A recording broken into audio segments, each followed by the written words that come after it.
Hi, everybody. Welcome to today's edition of the CrossFit Games Update Show. Sean Woodland with the usual suspects, Tommy Marquez and Pat Sherwood. Final day of team competition, 3 events on Sunday, and it's going to be a great way to finish because it's going to be a downright sprint, especially that last event. We've kind of seen it before, and it was a blast to watch. Oh, yeah. To paraphrase my constituent here, Sean, these workouts have some juice to them, especially that last one. I love that they stuck with that theme, especially after what we saw from the individuals. Yeah, we'll get to the finale, but it's going to end fast and furious. People are going to put up some blazing times. Once again, 3 events on Sunday. Here's what is in store for the teams on the final day of the regional competition. Events 7 and 8 are back-to-back. It's 2 men and a woman, and then 2 women and a man. The 2 men and the women go first. There's power snatches, synchronized toes to bar, and then handstand walking in there. It's a bit of a conga line situation as well. We'll break that down in a second. And then the final event, this one is inspired by that invitational event that we saw last year in Madrid. In fact, it was the opening event of the invitational. It's thrusters and rope climbs, and then there are some legless rope climbs in there as well, and that is done one person at a time in relay fashion. If there's a theme for the third and final day, what would it be? I'm going to have to lean towards coaching.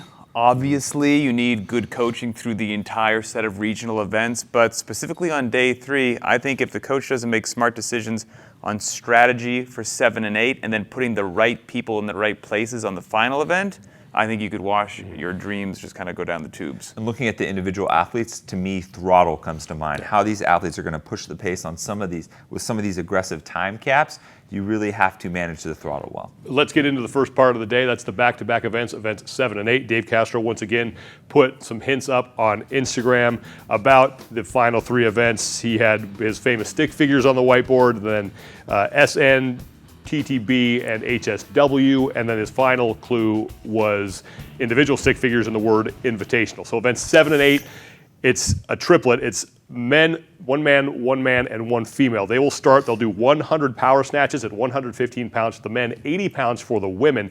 1 athlete will work at a time on that part. Then 50 synchronized toes to bar, 2 athletes working, 1 athlete rests, a 50-foot handstand walk each, and then a 50-foot handstand walk each back the other way. There's a 15-minute time cap on that.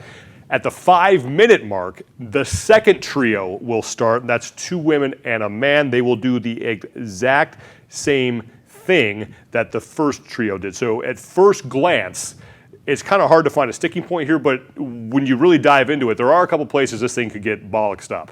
Yeah, great wording, and here's where I think that could possibly happen. Right off the bat, you do the power snatches, your grip's going to be taxed, you're going to be breathing heavy. But then I think the next part is where it all comes into play, that strategy that I mentioned. The 50 synchronized toes to bar with only 1 athlete resting. Grip's done, you hang on the bar, and then that one person's quote-unquote fresh or resting comes up. Well, one of those same people isn't going to get to rest, and that continues. So I think that's where the coach needs to really figure out how he's going to rotate his athletes, what makes the most sense, because I believe the workout will be won or lost there on the toes to bar. And given what Pat says, I see a lot of interference for this handstand walk, especially if you push the throttle on the power snatches. Your shoulder's going to be blown up a little bit because you have the other teammates starting 5 minutes in, and then your grip's gone for the toes to bar. You're going to use a little bit more shoulders, especially as you get tired and have to utilize more of a kip swing. And then you got to go 1 at a time on a 50-foot handstand walk, which is significant. I think we could see some people really, really stumbling once they get to the final 50 feet. And that second trio, remember, cannot advance to the station in front of them until it is absolutely clear, so that can be putting some pressure on some of the other athletes. Final event is event 9. It was where Dave Castro said this is an invitational event.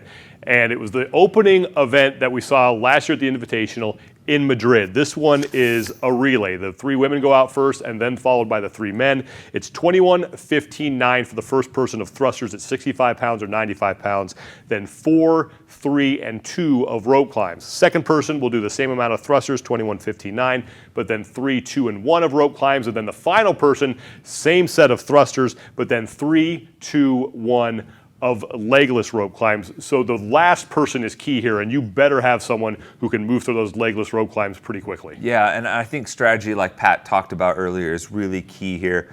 off the baseline, you want to have someone in that last workout that can do the legless rope climbs, but really the most significant portion of work is in that first couplet of thrusters and rope climbs. That's the one person that's not going to have the benefit of the athletes going before them, giving them a little bit of extra time on the time cap by finishing early. So you need to make sure the person you lead with can finish their portion of the workout in the time cap.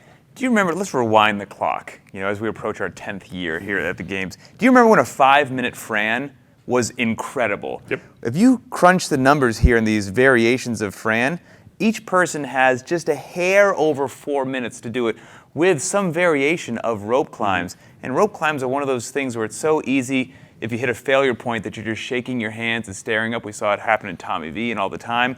So the time cap's tight. I think pacing is critical for these athletes because one little mix-up and everyone behind you is just going, oh no, and looking at the clock tick away. This one is going to be especially fun to watch, I think, but we have 9 events over 3 days. If there's one that you're really looking forward to seeing, which one would that be? What jumps out at you, man? What do you like? I know what you're going to say, but I think I like event 6, the deadlift, the synchronized deadlift and burpee. It's so simple. We've seen the synchronization aspect come to a head in competition before, and I think it's just going to be one of those ones where you have to be in tune and people are going to suffer. Suffering's good. That always gets me undivided attention. That always puts a smile on Pat's face. I'm going to go with event 4 and 5, which you probably would have guessed. It has the running element in there, and not just the running element, but the running fast. There are CrossFitters that are wonderfully well-rounded. They work the weaknesses, but in general, people don't like to run hard, and so I love to see them be forced to do that. Yes. Can't wait for event 4 and 5. It's going to be a lot of fun. Remember, regionals start in 1 week. Tickets are still available to all the venues. Head to games.crossfit.com for more information on that. You can watch all the action going down live also on games.crossfit.com. For Pat Short and Tommy Marquez, I'm Sean Woodland. Let's get this thing going.